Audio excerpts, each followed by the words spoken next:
días, hermanos. Es un gusto poder estar con ustedes nuevamente. Son todos cordialmente bienvenidos a nuestra clase de escuela dominical. Queríamos decirles que estamos continuando con la lección número 5 del libro del Sendero de la Verdad de la Casa Nazarena. Es una clase que se llama el Evangelio de hacer el bien al prójimo. Es una clase bastante interesante. Es una clase donde nos enseña cómo hacer el bien al prójimo, sobre todo los que estamos dentro del cuerpo de Cristo, amén, dentro de nuestra propia congregación, nuestros propios hermanos. Quiero también extenderle la invitación. Los domingos a las 9 de la mañana tenemos nuestra clase de escuela dominical presencial y a las 10 de la mañana tenemos nuestro servicio. Si usted está escuchando esta clase y tiene alguna pregunta, alguna duda, pues siéntase en la libertad de enviárnoslas, bien sea o a través de la página de la iglesia o si nos puede enviar de alguna otra manera la pregunta. Vamos a dar inicio a esta clase y vamos a orar para que sea el Espíritu Santo quien dirija al pastor para brindarles lo que necesita decirles y lo que nosotros necesitamos aprender. Amantísimo Padre Celestial, gracias Dios por tu bondad y tu misericordia. Te damos gracias por tu fidelidad. Gracias Señor por tu amor eterno, Padre Santo. Te damos gracias por tu misericordia, Señor. En el nombre de Jesús, la gloria y la honra siempre van a ser para ti, Padre. Por favor, bendice al pastor, Señor. Bendice sus labios y que cada palabra que salga de su boca, Señor, sea palabra tuya para edificar a tu pueblo y a nosotros mismos. En el nombre de Jesús, amén y amén. Amén. Ok, hermanos, continuamos con nuestra lección y recordemos el versículo para memorizar de esta lección, Gálatas 6:9, que dice: no nos cansemos pues de hacer el bien, porque a su tiempo segaremos si no desmayamos. Y el propósito de la lección, que el alumno, o sea, usted y yo, comprendamos que el Evangelio de Cristo implica el hacer el bien al prójimo y que la vida verdadera en el Espíritu hace el bien por amor. Es bueno aclarar que ¿quién es el prójimo para mí? Son todas las personas que me rodean, independientemente de su condición social, independientemente de sus creencias, independientemente de su raza, independientemente de todo. Ese es nuestro prójimo, todas las personas que nos rodean. Y dentro de las personas que nos rodean, algunas, muchas, necesitan que nosotros le compartamos el Evangelio, pero también necesitan de nosotros comprensión, amor y que nosotros podamos extenderle la mano. Ese es el Evangelio de hacer el bien al prójimo. La clase pasada estábamos hablando de una palabra que es restaurar, y esta clase tomaba una de las definiciones que tiene el diccionario acerca de lo que significa restaurar. Y decía restaurar significa reparar, renovar o volver a poner algo en el estado o estimación que antes tenía. Eso es lo que es restaurar. Da a entender esa definición que puede ser algo o alguien que ha caído o se ha roto o ya no está en ese estado de estimación que tenía antes. Entonces nosotros, usted y yo, estamos en la obligación, por decirlo así, o el mandato por Cristo Jesús, de restaurarle, levantarlo, volverlo a poner en el lugar de estimación que antes tenía. Estamos en el primer párrafo que decía: la verdadera espiritualidad restaura.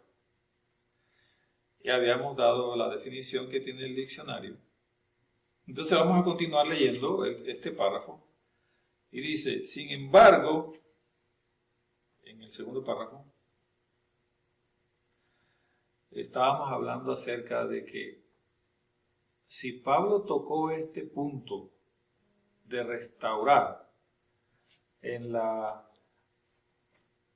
carta que dirigió a los hermanos que vivían en Galacia, significa que había problemas en ese aspecto en la iglesia de Galacia. ¿Y cómo se estaba presentando este problema? Porque algunos, habíamos hablado de esto, se habían judaizado y estaban siguiendo nuevamente estrictamente la ley, la antigua ley, y entonces al seguir estrictamente la antigua ley se empezaron a sentir superiores a los que estaban llegando nuevos, y entonces empezaban a señalar, empezaban a juzgar. Entonces Pablo entra a resolver esta problemática en la iglesia de Galacia. Entonces dice, en el verdadero evangelio no es así de estar juzgando a las demás personas. Este verdadero evangelio es el evangelio de la gracia. Cuando el Espíritu Santo gobierna en la iglesia, no se tiende a la condenación, sino a la restauración. Cuando el hermano es sorprendido en falta, no es juzgado para ser condenado, sino restaurado con el fin de que pueda, mediante el proceso apropiado, volver a la estimación que tenía antes. Entonces, eso sería lo correcto de hacer cuando alguien es sorprendido en alguna falta. Y sabemos, usted y yo, como cristianos, como seguidores de Cristo, que no estamos exentos. Quizás el mundo que no conoce, que para ellos el evangelio es locura, si de allá sí nos pueden juzgar a nosotros, pero entre nosotros no nos podemos juzgar porque nosotros sí tenemos el conocimiento, nosotros sí tenemos la enseñanza, nosotros sí conocemos la palabra de Dios. No podemos devolverle al mundo, como ellos lo hacen con nosotros, en señalarnos, sino enseñarle en amor lo que es el verdadero evangelio. El evangelio de hacer bien al prójimo. Dice el punto A del párrafo, vosotros que sois espirituales, se está refiriendo a la iglesia, en ese caso se estaba refiriendo a la iglesia de Galacia, la iglesia cristiana de Galacia, pero hoy día se está refiriendo a usted y a mí. Vosotros que sois espirituales, usted y yo. Consecuentemente, con lo disertado en la epístola de Pablo, Pablo asumió y estableció que los restauradores deben vivir en el Espíritu. Pues una persona que no vive en el Espíritu, ¿cómo podría restaurar? Una persona, en la página anterior, estuvimos hablando en la clase anterior, y está exactamente en la página anterior, estuvimos hablando y tocando cada uno el tema del fruto del Espíritu, el fruto del Espíritu. Y si recordamos, amor, gozo, paz, paciencia, benignidad, bondad, fe, mansedumbre y templanza, el fruto del Espíritu, nos permitirá entonces vivir en eso, en el Espíritu, nos permitirá tener ese fruto y nos permitirá entonces poder restaurar a las demás personas. Si nosotros no vivimos en el Espíritu, no tenemos fruto del Espíritu, ¿cómo podríamos restaurar? ¿Cómo podríamos dar algo que no tenemos? Si usted y yo no practicamos el amor, ¿cómo nosotros podríamos restaurar a las demás personas? A la persona que vive en el Espíritu se le llama espiritual, y Pablo lo dice en el texto. El que no vive lleno del Espíritu Santo de Dios es dominado por la carne y el pecado. Nos llevaría entonces a tener los frutos de la carne de los cuales estuvimos hablando. Eso está en Gálatas 5. Y el que vive de esta manera se le llama carnal. Entonces, el que vive en estas condiciones no puede restaurar, pues él mismo necesita primero ser restaurado. Por lo tanto, se necesita que los que restauren sean espirituales. Ahora, ¿cómo hacemos nosotros para ser espirituales? Primero, debo tener esa relación, debo aceptar a Cristo Jesús como mi Señor y Salvador. Y debo tener, ya lo hemos hablado, debo tener esa hambre, esa necesidad de tener esa relación con el Santo Espíritu de Dios. Y debo desear cambiar. Debe estar dentro de mí ese deseo.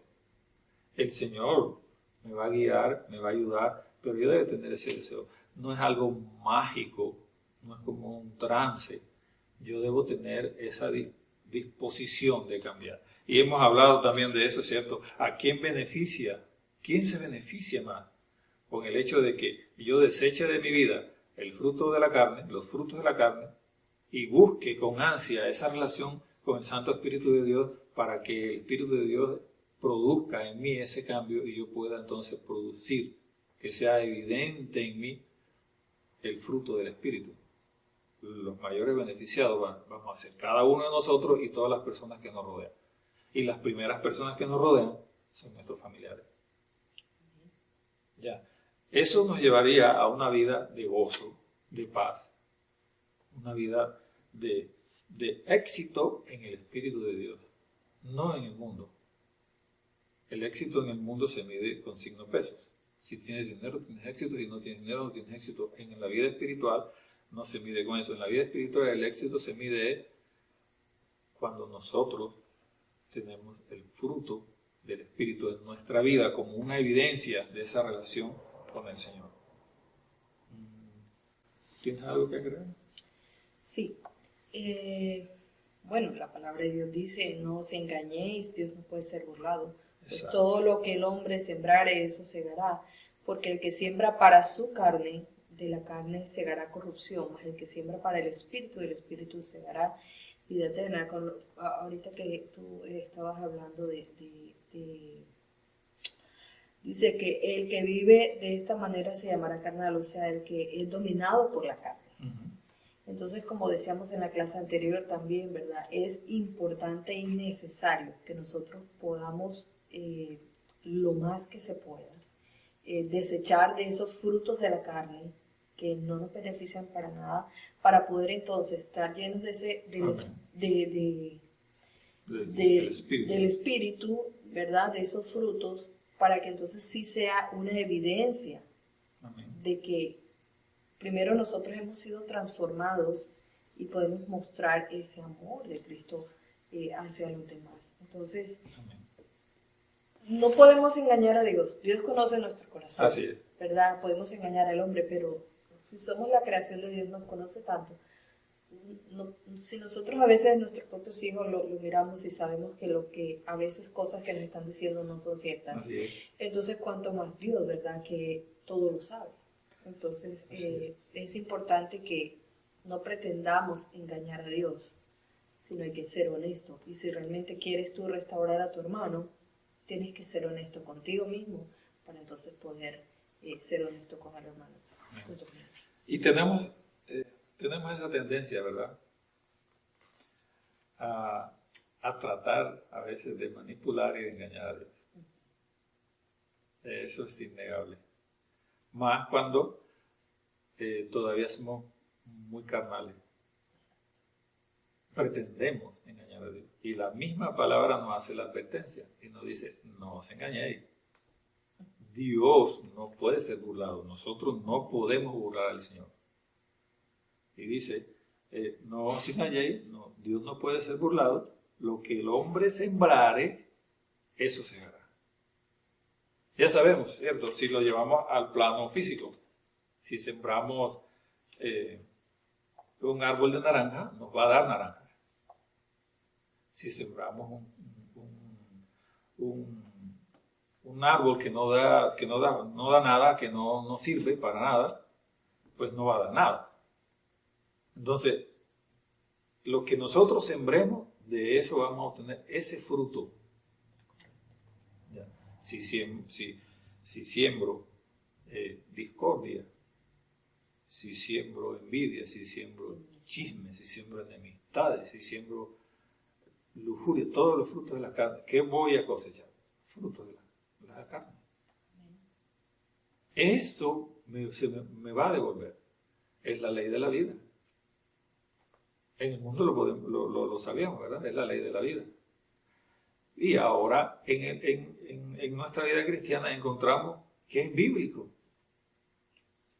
Que es bíblico que lo que el hombre siembra, eso ciega.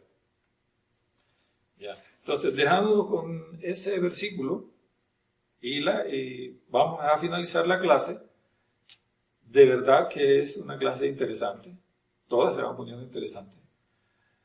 Y tratemos de no solo aprenderla, escuchar anécdotas, escuchar que se explique la lección de lo que dice el texto de la lección, o que se coloque un ejemplo, o que nosotros podamos explicar con nuestras propias palabras, si no lo ponemos en práctica.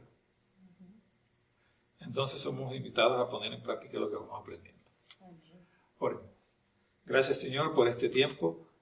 En el nombre de Cristo Jesús, te pedimos, Señor, que nos ayudes a tener esa relación, Dios, estrecha contigo, y que se haga una evidencia en nuestras vidas de esa relación, de tal forma que podamos evidenciar el dar fruto del Espíritu. En el nombre de Cristo Jesús te alabamos y te bendecimos, Señor. Amén. Amén.